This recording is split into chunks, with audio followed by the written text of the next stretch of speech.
Në studio kemi sonde të ftuar deputetën e Partisë Demokratike të Shqipërisë, Majlinda Bregu, e cila është edhe kryetare e Komisionit Integrimit në Kuvend. Zonja Bregu, mirë se erdhët. Mirë se u gjeta.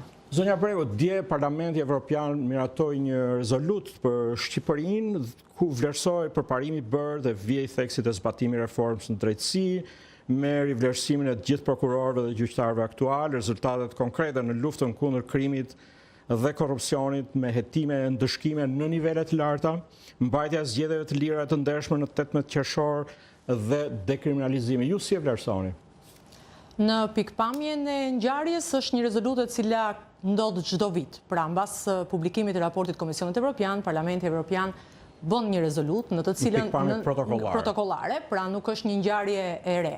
Përsa i përket çështjeve të ngritura, janë kryesisht po ato çështje të cilat janë prezente edhe në raportin e Komisionit Evropian, por sigurisht që vihet theksi në atë që na pret dhe kemi përpara, pra tek periudha zgjedhore dhe tek zhvillimi i zgjedhjeve me standarde.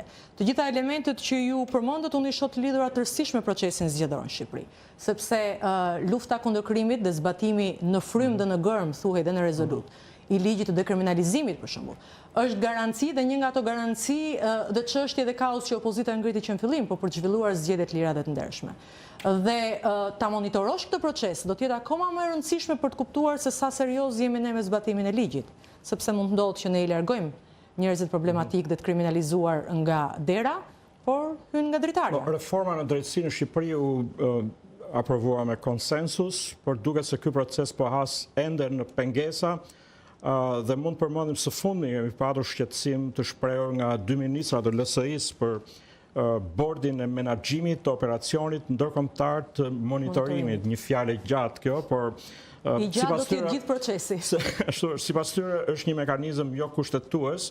A ka, mendoni ju, një kapërcim të kushtetutës këtu? Në mendimin tim, kushtetuta nuk mund të shkojë në të gjitha detajet se si do të zbatohet, pra do të jetë logjistika e procesit të vettingut apo e operacionit ndërkombëtar të monitorimit. Në rast se bordi i ngritur nuk ka asnjë qëllim dhe sigurisht që nuk do të bëjë, sikurse edhe është lajmëruar tashmë. Pra nuk do të jetë ai i cili do të bëjë zgjedhjen apo për zgjedhjen e kandidatëve dhe procesin e vettingut, por do të menaxhojë nga pikpamja logjistike zgjedhjen e ekspertëve, akreditimin, po themi tyre, mënyrën se si do të funksionojnë në Shqipëri, si do të ndahen qoftë nga pikpamja financiare, marrëdhënia ndërmjet Shteteve të Bashkuara pra partnerëve tanë dhe Bashkimit Evropian, në këtë pikpamje nuk shoh që të ketë asnjë shkelje kushtetuese. Megjithatë, unë shpresoj shumë që letrat të cilat janë adresuar dhe komisionerit Zotit Han të marrin një përgjigje nga pala europiane. Për mua, për sa kohë ky proces është një proces ku vendimin përfundimtar ka Parlamenti i Shqipërisë, shqiptarët dhe ne jemi vendimarrësit në të, është një proces tërësisht legjitim. Jeni optimiste? Unë dua të jem optimiste dhe vazhdoj të besoj se pavarësisht se kjo do të jetë një reformë gjatë dhe me kosto, nuk them kosto financiare, por kryesisht edhe kosto emocionale, trembje, frikra tek ata të cilët i druhen reformës, kam përshtypjen që do të jetë absolutisht reforma më e rëndësishme e shtetit shqiptar, të paktën nga formimi i tij, sepse nuk është reformë për të ndryshuar kushtetutën dhe një ligj. Është reformë për të ndryshuar kulturën e pandëshkueshmërisë që ka qenë prezente në Shqipëri. Dhe për të luftuar për të ndryshuar kulturën, kërkon shumë më tepër gjallë shqetësime, por sigurisht që është edhe një proces më i suksesshëm. Zonja Bregu, në Shqipëri janë shtuar sulmet në ambasadorit amerikan, me sa duket për shkak të rolit të tij në reformën në drejtësi. Ju si e shikoni këtë? Them drejtën, unë personalisht nuk kam asnjë fetish për ambasadorët apo për ndërkombëtarët në përgjithësi. Mendoj se shqiptarët dhe sigurisht edhe ata që janë politikanë në Shqipëri kanë aftësitë mjaftueshme për të vendosur, për të gjykuar dhe për të zgjedhur modelin më të mirë të marrëveshjes apo të qeverisjes apo jo për vendin e tyre dhe për të bërë kritikën ndaj qeverisë. Por kushdo qoftë ambasadorët përfshirë, janë shumë të përfshirë në çështjet tona, për faktin sepse i kemi lënë ne. Niveli i mosbesimit që ne kemi ndaj njëri tjetrit, dëshira për të mbajtur lart frymën e partizanit të madh politik dhe për të ngushtuar urat e komunikimit dhe të konsensusit me njëri tjetrin dhe të kompromisit politik për fatet e vendit, jo për rezultatin e një reforme, por për historinë e Shqipërisë dhe për atë që pritet, kjo i lëvon dhe hapësirë sigurisht më shumë dhe ambasadorëve. Pra për një gjë që e kemi bërë ne, i kemi konsideruar gjithmonë ambasadorët si brokër dhe ndërmjetës ndërmjet nesh, për të na bërë që të flasim me njëri tjetrin, në momentin e fundit pastaj më duket se këto filmat me diversant apo me njerëz të cilët janë kundër Shqipërisë, është një kohë e kaluar që nuk duhet të zëvendë. Por në thelb nuk ka asnjë gjë të keqe kur një ambasador angazhohet aktivisht për promovimin e një reforme kaq të rëndësishme. Unë do doja që asnjë ambasador të mos angazhohej kaq fuqimisht, por të mbështetej dhe të promovonte marrëdhëniet bilaterale ndërmjet vendit që përfaqëson dhe vendit ku ndodhet.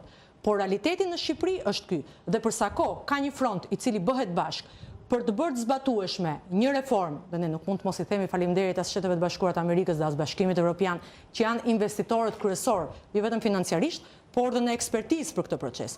Pra për sa kohë ne jemi ata që kemi nevojë për të shmangur këtë lloj le të themi problematike që ekziston me njëri tjetrin, sigurisht që pa kaluar asnjë vit kuqe, siç quhet zakonisht, roli ambasadorëve është i mirëpritur. E përsëris edhe një herë, nuk do doja të ishte kështu, por ne kemi krijuar këtë situatë. Zonja Bregu, i kthehem pak çështjes së zgjedhjeve. Shqipëria po i afrohet zgjedhjeve pa një reformë që do të merrte parasysh rekomandimet e OSBE-Odirit.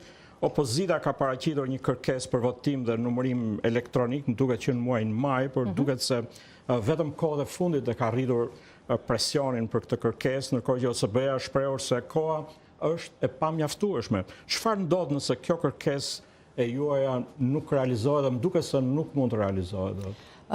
E para, dua të them, kjo është hera e parë, paktën me sa mbaj mend unë, dhe tashmë më bën 12 vjet në politikë, që rekomandimet e OSBE-Odirit në 2 zgjedhje, si në zgjedhjet e 2013 dhe në zgjedhjet e 2015, janë 53 rekomandime gjithsej sot, nuk janë adresuar. Rekomandimet e OSBE-Odirit të gjitha zgjedhjeve, përfshirë ato të zgjedhjeve të 2011 të zgjedhjet lokale dhe deri pastaj kur mbritëm në zgjedhjet e 2013, kanë qenë gjithmonë subjekt i miratimit me konsensus shumica e rekomandimeve të komisioneve të përbashkëta parlamentare. Është hera e parë që nuk është vënë ujë në zjarr, e thënë ndryshe, me kohë për të zbatuar këto rekomandime. Sigurisht që ditët që kalojnë dhe çdo ditë që kalon e bën më të pamundur plotësimin e rekomandimeve plotësisht për arsye fizike. Por, dhe unë nuk besoj se shpikur ende një sistem që të t'jap garanci se qofta i votim elektronik apo me letër, se zgjedhjet nuk vidhen, nuk manipulohen dhe vota nuk tjetërsohet. Por vullneti sigurisht i qeverisë që është në pushtet, duhet, dhe kjo është përgjegjësia e saj, të realizojë zgjedhje brenda standardeve. Opozita ka drejt kërkoj garanci për zgjedhje brenda standardeve. Ka drejt kërkoj garanci për zgjedhje në cilat qytetarët mos ndjehen të intimiduar. Ka të drejt kërkoj garanci sepse ja u thash dhe pak më parë tek dekriminalizimi. Sot ka elemente të cilët janë larguar nga skena politike, por janë funksionar në partinë politike. Sot një nga kandidatët i cili u largua nga dekriminalizimi, që ishte kryetari i Bashkisë Kavajës, po bën promovimin e kandidatit për deputet që është ministër aktual. Pra, në rast se duam me të vërtetë që të jemi rigoroz në zbatimin e ligjit deri në fund dhe të japim garanci për zgjedhjet, unë besoj se ka ardhur koha për dëgjuar dhe për të vendosur, për të marrë përsipër se si këto zgjedhje të jenë zgjedhje të mira. Nuk ka të bëjë vetëm me sistemin zgjedhor, përsëris as me llojin e votës. Ka të bëjë me garancinë që qeveria duhet t'jap që nuk do të prek votën e qytetarëve. Zonja Bregu, më thoni lutem, çfarë pret opozita nga protesta e së shtunës? A është sipas jush realiste kërkesa për largimin e qeverisë kur mbeten vetëm pak muaj nga zgjedhjet? Kjo është detyra e opozitës. Mund të kërkoj dhe të punoj për largimin e qeverisë, që është në ditën e parë që qeveria është në pushtet, nuk ka asgjë të keqe. Por besoj se dhe shpresoj dhe uroj që kjo protestë të mos mbarojë në datën 18, por të jetë një lëvizje për të vendosur të parën dhe për të ngritur çështjet të cilat qytetarët i kanë paraprirë edhe më mirë se sa opozita.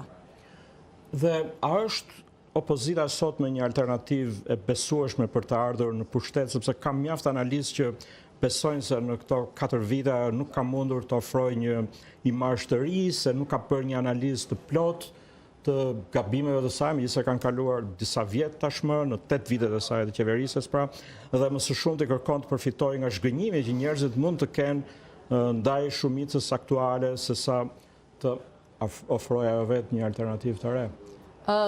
Asnjëra prej këtyre nuk është gabim politik. Pra që një parti politike para se të vinë në pushtet kërkon të përfitojë sigurisht ose të vendosë dhe të interpretojë zhgënjimin e njerëzve nuk është gabim politik. Por Për mua, më e vështirë dhe më e rëndë në politikë është t'jesh naiv politik, se sa të kërkosh që të bësh, të marrësh vendime politike, cilat nga njëherë mund të mos jenë ndoshta edhe 100% shumë të mira. E rëndësishme dhe ato uroja të shpresoj dhe ajo duhet është që Partia Demokratike të vazhdojë të jetë parti kryesore politike në vend. Zonja Bregoj, faleminderit. Faleminderit edhe juve.